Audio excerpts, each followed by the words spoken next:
О здравоохранении. Уже шестой раз приезжает в Якутию профессор, заведующий кафедрой оториноларингологии учебно-научного центра клинической больницы, управ делами президента России Владимир Козлов.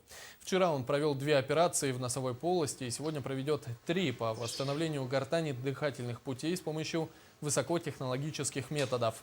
Профессор отмечает в здравоохранении Якутии позитивные перемены. Освоены новые методы лечения и диагностики заболевания уха, горла и носа.